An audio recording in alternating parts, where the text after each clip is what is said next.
Psicobiografías. Alfred Binet. Alfred Binet, nacido Alfred Binetti, Niza, 8 de julio de 1857, París, 18 de octubre de 1911, fue un pedagogo, grafólogo y psicólogo francés. Se le conoce por su esencial contribución a la psicometría y a la psicología diferencial como diseñador del test de predicción del rendimiento escolar, en colaboración con Theodore Simon, que fue base para el desarrollo de los sucesivos test de inteligencia. El test tenía como finalidad práctica y única de identificar a escolares que requerían una atención especial. Tenía la esperanza de que su test se utilizaría para mejorar la educación de los niños, aunque temía que se empleara para etiquetarlos y en consecuencia que se limitaran sus oportunidades. Binet jamás hubiera aceptado que el test que diseñó como una guía práctica para identificar a niños con aprendizaje lento que necesitaban ayuda especial pronto fuera utilizado como una medición numérica de la inteligencia heredada. Origen y educación. Alfred Binet nació el 8 de julio de 1857 en Niza bajo el nombre de Alfredo Binetti, como el único hijo de un médico y un artista. Estos se separan siendo Binet muy joven y se traslada definitivamente con su madre a París. Al final de sus estudios secundarios en el Liceo Louis Le Grand de París, inicia sus estudios en Derecho y obtiene su título en 1878. En 1884 Binet se casa con la hija del embriólogo Balbiani e inicia sus estudios de ciencias naturales en la Sorbona bajo la dirección de su suegro. Sin embargo, no estaba demasiado interesado en su educación formal, por lo que acudía a la Biblioteca Nacional de París para formarse por su cuenta. Allí comenzó a leer artículos sobre psicología. Pronto quedó fascinado por autores como Charles Darwin, Alexander Bain o John Stuart Mill, cuya teoría sobre la inteligencia permitía explicar las leyes del asociacionismo. A pesar de ser consciente de las limitaciones de la teoría, las ideas de Mill siguieron influenciándole. Investigaciones sobre la hipnosis. En 1883, tras años de formación formal y autodidacta, es presentado a Charles Fer, quien le conduce al entonces director del laboratorio neurológico del Hospital de la Pitié-Salpêtrière de París, Jean-Martin Charcot, que pasa a ser su mentor. Obtiene así su primer trabajo remunerado como investigador en la clínica. Para entonces Charcot estaba investigando sobre la hipnosis, lo cual tuvo gran influencia sobre Binet, que llegó a publicar 4 artículos sobre su trabajo en este campo. Él y su colaborador Fer identificaron un fenómeno al que denominaron transferencia y la polarización perceptiva y emocional. Desafortunadamente para Binet, las conclusiones obtenidas en las investigaciones con Fer y Charcot no pasaron el escrutinio profesional. Se descubrió que los sujetos de estudio supuestamente hipnotizados conocían lo que se esperaba de ellos, sabían lo que se suponía debía ocurrir y simplemente lo hacían. Charcot obligó a Binet a reconocer públicamente su error en lugar de hacerlo él como director de la investigación para salvaguardar su imagen. Durante casi 7 años que trabajó allí, Binet aceptó y obedeció los dictados de Charcot, aprendiendo así a proceder en las investigaciones, guiado por el método científico, y a desarrollar una visión crítica de los hallazgos obtenidos en las pruebas, compensando de esta manera las carencias de su formación autodidacta. Tras tener que retractarse de la investigación donde lo había arriesgado todo, se marchó del laboratorio de la Salpêtrière y no volvió a mencionar ni al laboratorio ni a su director. De aprendiz a mentor, sus intereses en la hipnosis menguaron como consecuencia de su intento fallido por lograr la aceptación por la comunidad y por tener que retractarse las conclusiones obtenidas en sus investigaciones en el campo. Entonces, cuando el nacimiento de sus hijas Madeleine 1885 y Alice 1887 le proporcionaron un nuevo tema de estudio. Los intereses de Binet comienzan a girar en torno al desarrollo. En 1890 conoce a Henry Bernays, que había creado un laboratorio de psicofisiología en 1889 y del que es director, ofreciendo a Binet el puesto de investigador y director asociado del Laboratorio Experimental de Psicología de la Sorbona. De esta manera, Binet comienza a investigar sobre la relación entre el desarrollo físico y el intelectual. Pronto comienza a introducir estudiantes en el campo de los procesos mentales. En 1884 funda junto a Bernays la revista anual francesa sobre psicología, L'An Psychologique, que ocupando el cargo de director y editor jefe de la revista. Más tarde asciende a director del laboratorio en sustitución de Bernays, cargo que se empeñará hasta su muerte. Fascinado por sus trabajos, Theodore Simon, psiquiatra interno de la colonia de Paris-Vaucluse, establece contactos con Binet en 1892 con respecto a sus estudios, con los niños anormales, de los que se encarga Binet. Accede a autorizar la tesis doctoral de Simon en el tema de quien la consigue en 1900, siendo el comienzo de su larga y fructífera relación. Investigaciones sobre el ajedrez. Gozando ya de independencia en sus investigaciones, dirigió uno de los primeros estudios psicológicos cuyo tema central giraba en torno al ajedrez. Su objetivo era investigar las facultades cognitivas de los ajedrecistas.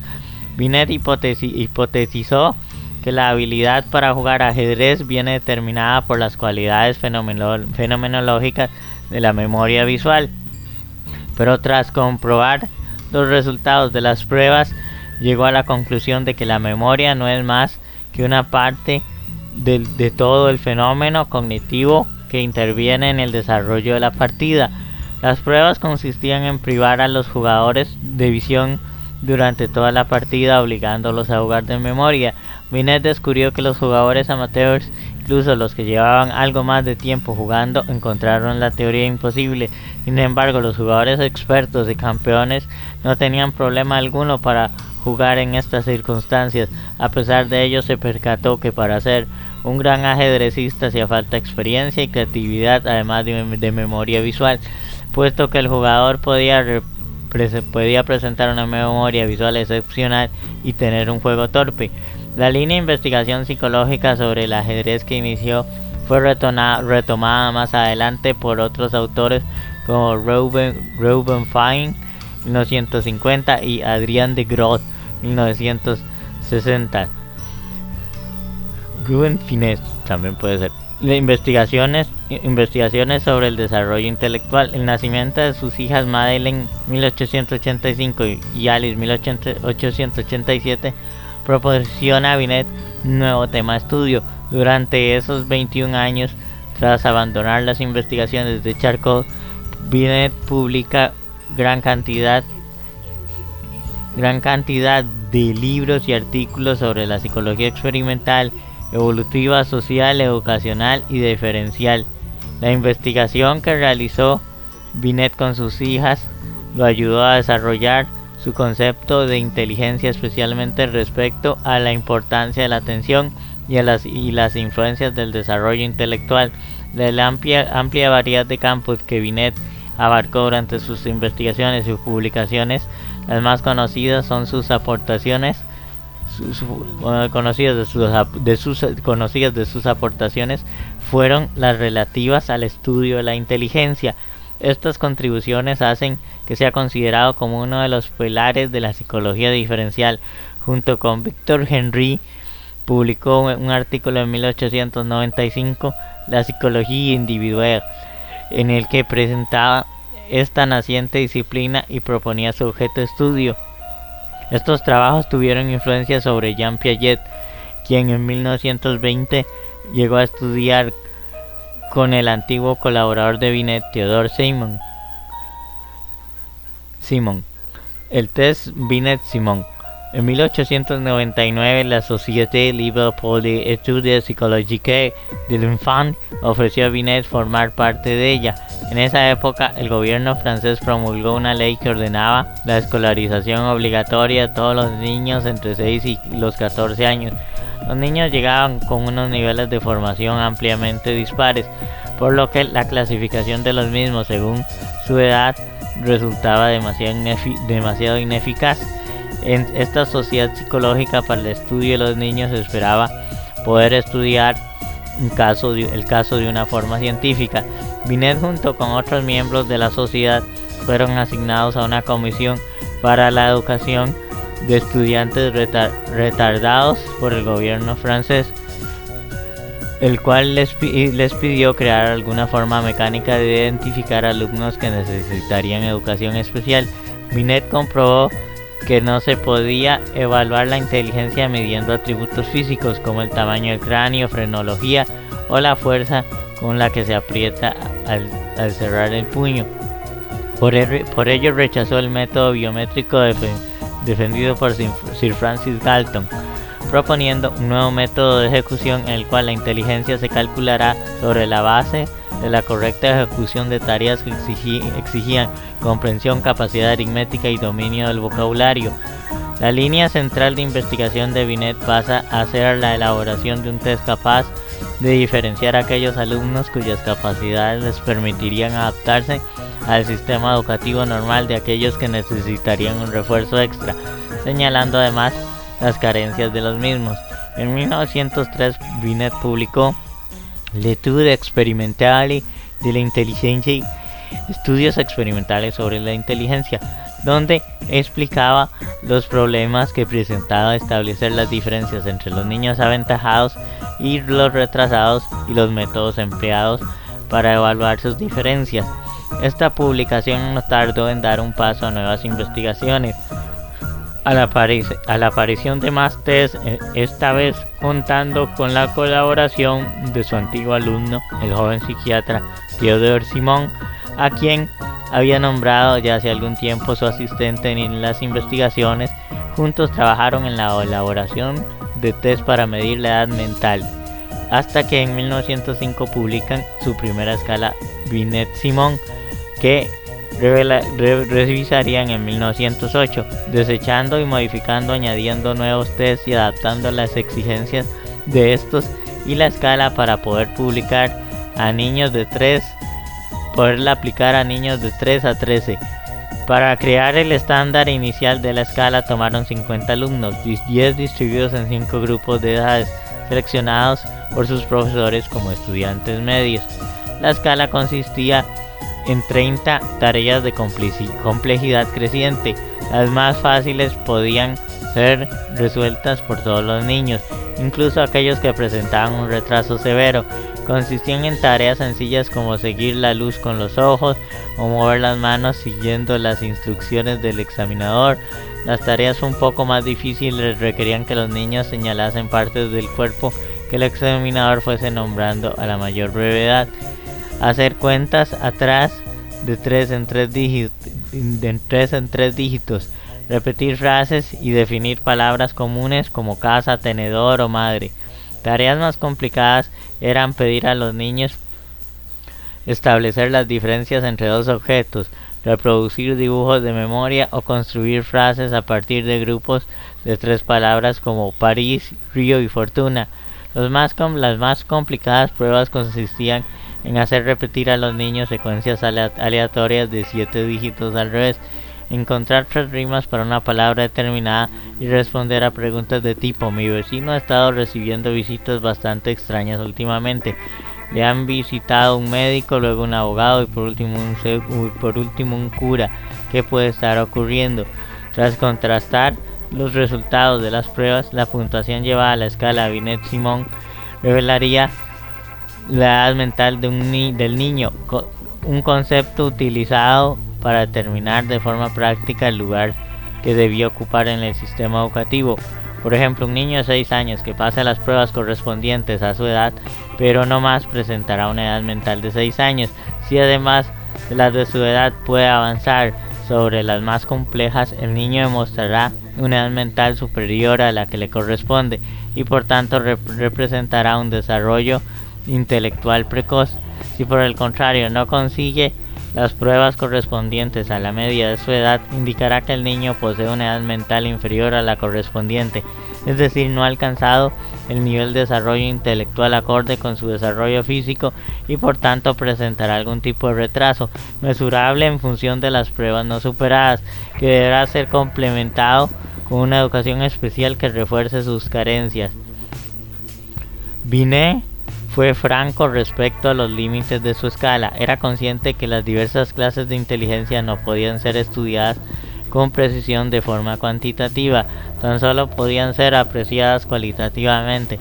También remarcó que el desarrollo intelectual progresivo se veía en cierta medida influenciado por el ambiente, como pudo observar en la similitud de resultados entre niños de ambientes semejantes. Los niños de familias acomodadas solían presentar una edad mental superior a la de los niños de los suburbios. No era solo una cuestión genética y que en consecuencia los retrasos en el mismo podían ser reforzados y reparados. Binet publicó la tercera revisión de la escala Binet-Simon justo antes de morir en 1911, pero aún no estaba completa. De no ser por su repentina muerte a causa de un derrame cerebral, seguramente habría continuado revisando la escala. Esta tuvo muy buena acogida, principalmente porque resultaba fácil de aplicar, podía terminarse en un breve lapso de tiempo, lo cual la hacía muy pragmática. El legado de Binet. Mientras Binet desarrollaba su escala mental, la administración y las instituciones educativas de Estados Unidos se planteaba la manera de afrontar la diversificación poblacional que estaba teniendo lugar y al tiempo seguir respondiendo a las necesidades de la sociedad. Surgió entonces la preocupación por parte de las clases pudientes y acomodadas por el devenir de un sistema basado en la mediocridad. En 1908, Henry Herbert Goddard, una personalidad en el movimiento eugenista de la época, encontró utilidad en medir desarrollo intelectual mediante test como prueba para demostrar científicamente la superioridad de la raza blanca. Tras estudiar en el extranjero, Goddard llevó la escala Binet-Simon a Estados Unidos y la tradujo al idioma inglés. Siguiendo el movimiento sobre el test comenzado por Goddard en Estados Unidos, el catedrático de la Universidad Stanford, Louis Terman, intentó utilizar la escala establecida por Binet, pero descubrió que las normas sobre la edad desarrolladas en París no se adecuaban bien a los estudiantes de California y que debía adaptar el test al estándar americano. Revisó el test y perfiló algunos elementos originales y agregó otros. Estableció normas nuevas sobre la edad y amplió el extremo superior del rango del test para que no llegara solo hasta los adolescentes. Su revisión recibió el nombre de la escala de Stanford-Binet. Terman promovió el uso de los test de inteligencia como forma de tener en cuenta las diferencias de los niños en cuanto a sus dones naturales al evaluar su capacidad vocacional, pero la nueva función que en realidad le dio a los test de inteligencia fue la de desalentar la procreación anormalmente prolífica de determinados grupos étnicos. Previó que el uso de los tests terminaría a la larga reduciendo la debilidad mental, el crimen, la pobreza extrema y la ineficacia en la industria. Binet jamás habría aceptado tras su muerte en 1911 el test que diseñó como una guía práctica para identificar a niños con aprendizaje lento que necesitaban una ayuda especial. Pronto sería utilizado como una medición numérica de la inteligencia heredada y condenó duramente en vida a aquellos que con su pesimismo brutal y deplorables juicios promovían el concepto de inteligencia como un constructo unitario. una característica singular cuantificable como la altura o el peso, en lugar de una capacidad abstracta y múltiple.